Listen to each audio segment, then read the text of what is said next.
Hello दोस्तों, क्या हाल है। आज तारीख 18 जुलाई, दिन शुक्रवार, हिंदी तिथि सावन अष्टमी। और आइए बात करते हैं आज के मुख्य समाचार में देश की तमाम बड़ी खबर पर नजर डालते हैं। चलिए जान लेते हैं आज की पहली बड़ी खबर।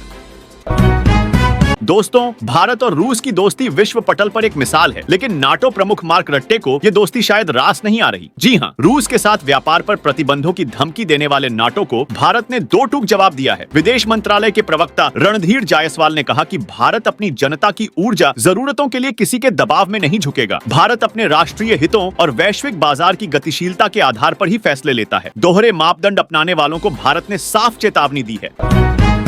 देश की सुरक्षा को और मजबूत करते हुए भारत ने एक बार फिर अपनी ताकत का लोहा मनवाया है। ओडिशा के चांदीपुर में एकीकृत परीक्षण रेंज से पृथ्वी IY और अग्नि I दोनों कम दूरी की बैलिस्टिक मिसाइलों का सफल परीक्षण किया गया। 17 जुलाई को हुए इस परीक्षण ने सभी परिचालन और तकनीकी मानकों को पूरा किया। सामरिक बल कमान के तत्वावधान में यह उपलब्धि दुश्मनों को बेचैन करने वाली है। भारत की इस ताकत से हर भारतीय का सीना गर्व से चौड़ा हो गया है। लद्दाख की ऊंची चोटियों पर भारत ने एक और इतिहास रच दिया है। भारतीय सेना ने आकाश प्राइम वायु रक्षा प्रणाली का सफल परीक्षण किया है। यह सिस्टम 15,000 फीट की ऊंचाई पर स्थापित हो सकता है और 25 से 30 किलोमीटर दूर तक के लक्ष्य को भेद सकता है। रक्षा मंत्रालय ने इसका एक शानदार वीडियो भी जारी किया है, जो भारत की ताकत को बयां करता है। आकाश प्राइम आकाश मिसाइल का उन्नत संस्करण है और यह निश्चित रूप से चीन और पाकिस्तान को बेचैन करने वाला है। आतंकवाद के खिलाफ वैश्विक लड़ाई में एक बड़ा कदम। अमेरिका ने पाकिस्तान के लश्कर-ए-तैयबा से जुड़े संगठन TRF को आतंकवादी संगठन घोषित कर दिया है। शुक्रवार को अमेरिकी विदेश विभाग ने TRF को विदेशी आतंकवादी संगठन और विशेष रूप से नामित वैश्विक आतंकवादी संगठन की सूची में शामिल किया। 22 अप्रैल को हुए पहलगाम हमले में 26 लोगों की जान लेने की जिम्मेदारी TRF ने ली थी। यह कदम आतंकवाद के खिलाफ भारत की लड़ाई को और मजबूत करेगा। अमेरिका से एक बड़ी खबर। राष्ट्रपति डोनाल्ड ट्रंप की सेहत को लेकर चिंता बढ़ रही है। व्हाइट हाउस ने बताया कि ट्रंप के पैरों के निचले हिस्से में सूजन और दाहिने हाथ में चोट के निशान देखे गए हैं। उनके चिकित्सक और अमेरिकी नौसेना के अधिकारी शॉन बारबेला ने कहा कि ट्रंप ने कई मेडिकल टेस्ट करवाए हैं। दुनिया की नजरें अब इस खबर पर टिकी हैं। हम उनके शीघ्र स्वस्थ होने की कामना करते हैं। भारत, चीन और रूस के बीच त्रिपक्षीय सहयोग की चर्चाओं पर फिलहाल विराम लग गया है। सूत्रों ने साफ किया कि रूस भारत चीन यानी RIC प्रारूप के तहत अभी कोई बैठक तय नहीं हुई है। इस समय ऐसी किसी भी वार्ता की संभावना पर कोई चर्चा नहीं चल रही। वैश्विक कूटनीति में यह एक महत्वपूर्ण अपडेट है जिस पर हमारी नजरें बनी रहेंगी। पाकिस्तान की एक बार फिर दुनिया भर में किरकिरी हो गई है। पाकिस्तानी मीडिया में दावा किया जा रहा था कि अमेरिकी राष्ट्रपति डोनाल्ड ट्रंप सितंबर में पाकिस्तान का दौरा करेंगे, लेकिन व्हाइट हाउस ने इन खबरों को सिरे से खारिज कर दिया। पाकिस्तानी विदेश कार्यालय ने भी इस बारे में अनभिज्ञता जताई है। लगता है पाकिस्तान की ख्वाहिशें फिर से हवा में उड़ गईं। ब्रिटेन से क्रांतिकारी खबर। वहां की सरकार ने ऐलान किया है कि 2029 में होने वाले अगले आम चुनाव में 16 और 17 साल के युवा भी वोट डाल सकेंगे। यह लेबर पार्टी का एक बड़ा वादा था जो अब हकीकत बनने जा रहा है। ब्रिटेन के लोकतंत्र में यह एक पीढ़ी में सबसे बड़ा बदलाव माना जा रहा है। युवाओं के लिए यह एक नया मौका है अपनी आवाज बुलंद करने का। यूक्रेन युद्ध को लेकर रूस ने दुनिया को एक बार फिर सतर्क कर दिया है। पूर्व रूसी राष्ट्रपति और पुतिन के करीबी दिमित्री मेदवेदेव ने धमकी दी है कि अगर पश्चिमी देशों के हथियारों से यूक्रेन में तनाव बढ़ा तो रूस पश्चिमी देशों पर हमला करने से नहीं हिचकेगा। मेदवेदेव ने नाटो को बकवास तक कह डाला। क्या यह तीसरे विश्व युद्ध की आहट है? यह सवाल पूरी दुनिया को परेशान कर रहा है। अमेरिका और ईरान के बीच तनाव की एक और खबर। जून में अमेरिका ने ईरान के 3 परमाणु संयंत्रों पर हमला किया था, जिसमें से केवल फोर्डो परमाणु संयंत्र पूरी तरह नष्ट हुआ। अमेरिकी विमानों ने बंकर बस्टर बमों का इस्तेमाल किया, लेकिन नातांज और इस्फहान के संयंत्रों को ज्यादा नुकसान नहीं हुआ। अमेरिकी रक्षा मंत्रालय की गोपनीय रिपोर्ट भी इसकी पुष्टि करती है। यह खबर वैश्विक सुरक्षा के लिए एक बड़ा सवाल खड़ा करती है।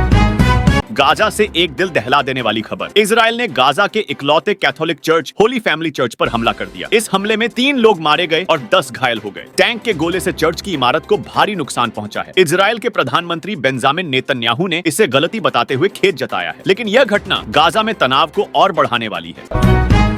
अमेरिका में राष्ट्रपति डोनाल्ड ट्रंप की नीतियों को लेकर असंतोष बढ़ रहा है। एक सर्वेक्षण के मुताबिक लगभग आधे अमेरिकी मानते हैं कि ट्रंप की नीतियों ने अर्थव्यवस्था, आव्रजन, सरकारी खर्च और स्वास्थ्य सेवाओं को नुकसान पहुंचाया है। केवल 1/4 लोग उनकी नीतियों से खुश हैं। 1600 जगहों पर विरोध प्रदर्शन की योजना बन रही है। ये खबर अमेरिका की राजनीति में हलचल मचा सकती है। दोस्तों, न्यूयॉर्क से एक अनोखी खबर। पृथ्वी पर अब तक पाया गया मंगल ग्रह का सबसे बड़ा टुकड़ा, एक उल्का पिंड, $50 लाख से ज्यादा में बिक गया। NWA 16,788 नामक इस पत्थर की नीलामी में 15 मिनट तक बोली की होड़ मची। यह उल्का पिंड की नीलामी का एक नया रिकॉर्ड है। अंतरिक्ष की दुनिया में यह एक बड़ी घटना है। जम्मू कश्मीर से एक अच्छी खबर। मुख्यमंत्री उमर अब्दुल्ला ने एम्स जम्मू का दौरा किया और वहां की प्रगति पर खुशी जताई। उन्होंने इसे अत्याधुनिक स्वास्थ्य और शैक्षणिक संस्थान बनाने के प्रयासों की सराहना की। दिल्ली अमृतसर कटरा एक्सप्रेसवे के पूरा होने से मरीजों की पहुंच और आसान होगी। उमर अब्दुल्ला ने एम्स की आपदा प्रबंधन नियमावली का भी विमोचन किया। यह जम्मू के लिए एक गर्व का पल है। उत्तर प्रदेश के लोगों के लिए खुशखबरी। सरकार 20 जुलाई से गरीबों को मुफ्त राशन बांटने जा रही है। हाथरस समेत सभी जिला पूर्ति अधिकारियों को निर्देश दिए गए हैं। राशन डीलरों को गोदाम से गेहूं और चावल उठाने के लिए कहा गया है। आधार प्रमाणीकरण न होने पर OTP से सत्यापन होगा। यह कदम लाखों परिवारों के लिए राहत लेकर आएगा। दिल्ली वालों के लिए राहत भरी खबर। मुख्यमंत्री रेखा गुप्ता ने नंद नगरी में स्वचालित वाहन परीक्षण केंद्र की आधारशिला रखी। उन्होंने कहा कि यह आधुनिक केंद्र वाहनों की फिटनेस जांच में पारदर्शिता लाएगा और सड़क सुरक्षा को बढ़ाएगा। साथ ही पार्किंग की समस्या को दूर करने के लिए बहुमंजिला बस अड्डे बनाने का ऐलान किया। दिल्ली के लिए यह एक बड़ा कदम है।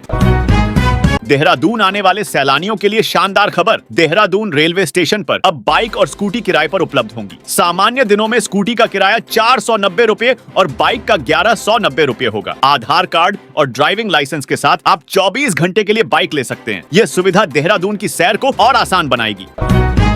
प्रयागराज से एक दर्दनाक खबर। मांडा क्षेत्र के चिलबिला गांव में तेज हवा और बारिश के बीच एक कच्चा घर ढह गया। इस हादसे में प्रिया नाम की एक युवती की मौत हो गई और उनके पिता गंभीर रूप से घायल हैं। प्रिया ITI की छात्रा थी। हल्का लेखपाल पंकज यादव ने घटनास्थल का दौरा किया। हमारी संवेदनाएं पीड़ित परिवार के साथ हैं। पाकिस्तान के पंजाब प्रांत से दिल दहलाने वाली खबर। भारी बारिश और अचानक आई बाढ़ ने 24 घंटे में 63 लोगों की जान ले ली। 300 लोग घायल हुए हैं और मरने वालों की संख्या बढ़कर 124 हो गई है। पंजाब में आपात स्थिति घोषित कर दी गई है। लाहौर, फैसलाबाद और साहिवाल जैसे शहरों में सबसे ज्यादा नुकसान हुआ है। बिहार में मानसून की सक्रियता के साथ मौसम विभाग ने अलर्ट जारी किया है। पश्चिमी चंपारण, गोपालगंज और सिवान में भारी बारिश की संभावना है। अगले 24 घंटों में कुछ जगहों पर तेज आंधी और बिजली गिरने की भी चेतावनी है। 20 जुलाई से वर्षा का सिस्टम और सक्रिय होगा। लोगों से सतर्क रहने की अपील की गई है। असम के गोलपाड़ा जिले में अतिक्रमण हटाने के दौरान हिंसा भड़क गई। एक अतिक्रमणकारी की मौत और 20 से ज्यादा लोग घायल हो गए। मुख्यमंत्री हिमंत बिस्वा शर्मा ने पुलिस कर्मियों पर हमला करने वालों के खिलाफ सख्त कार्रवाई की चेतावनी दी है। साथ ही उन्होंने राहुल गांधी पर राज्य में हिंसा भड़काने का आरोप लगाया। यह खबर असम की सियासत में हलचल मचा सकती है।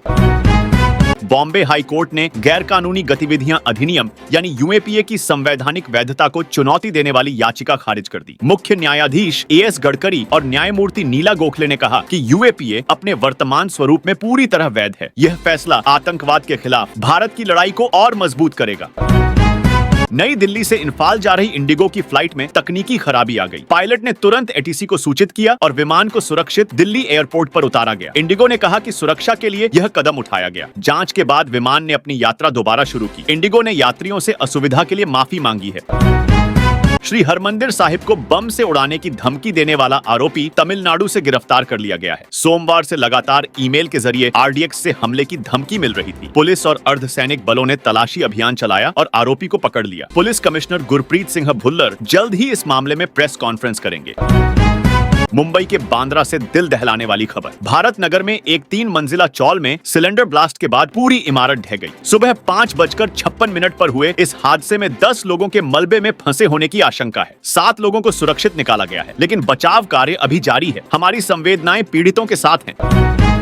यात्रियों के लिए खुशखबरी। पटना से नई दिल्ली के लिए अमृत भारत एक्सप्रेस 31 जुलाई से रोजाना चलेगी। यह ट्रेन राजेंद्र नगर से पटना, आरा, बक्सर होते हुए दिल्ली जाएगी। स्लीपर कोच का किराया 560 रुपए है। बुकिंग शुरू हो चुकी है और आप IRCTC की वेबसाइट से टिकट बुक कर सकते हैं। यह ट्रेन आपकी यात्रा को और सुविधाजनक बनाएगी। टेनिस की दुनिया से खबर। विंबलडन की सेमीफाइनल में हारने वाली सबालेंका ने मॉन्ट्रियल ओपन से अपना नाम वापस ले लिया है। 27 जुलाई से शुरू होने वाले इस टूर्नामेंट में वह हिस्सा नहीं लेंगी। सबालेंका अब सिंसिनाटी ओपन और US ओपन की तैयारी में जुटेंगी। खेल प्रेमियों की नजरें उनकी वापसी पर टिकी हैं।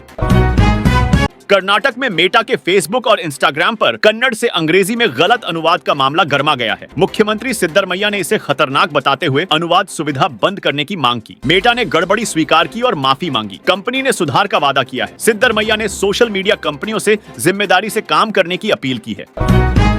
भारतीय मूल के निक झंगियानी ने एक बार फिर देश का नाम रोशन किया है। मुंबई से न्यूयॉर्क तक का सफर तय करने वाले निक अब जॉनी वॉकर और गिनीज जैसे ब्रांडों वाली कंपनी डियाजियो के अंतरिम सीईओ बन गए हैं। 30 साल से ज्यादा के वित्तीय अनुभव के साथ उन्होंने यह मुकाम हासिल किया। यह हर भारतीय के लिए गर्व का पल है। और हाँ दोस्तों, आप मुझे कमेंट करके बताइए कि आप कौन से राज्य के कौन से जिले में रहते हैं। कमेंट में बताइए और साथ ही इस वीडियो को लाइक और शेयर करना, SBN न्यूज सब्सक्राइब करके बेल आइकॉन जरूर दबा देना। रोजाना ऐसे इंपॉर्टेंट जानकारियां, महत्वपूर्ण समाचार देखते रहने के लिए। ओके, चलिए ख्याल रखिएगा अपना और अपने परिवार का। मिलेंगे अगले नेक्स्ट अपडेट में, तब तक के लिए जय हिंद, जय भारत, वंदे मातरम।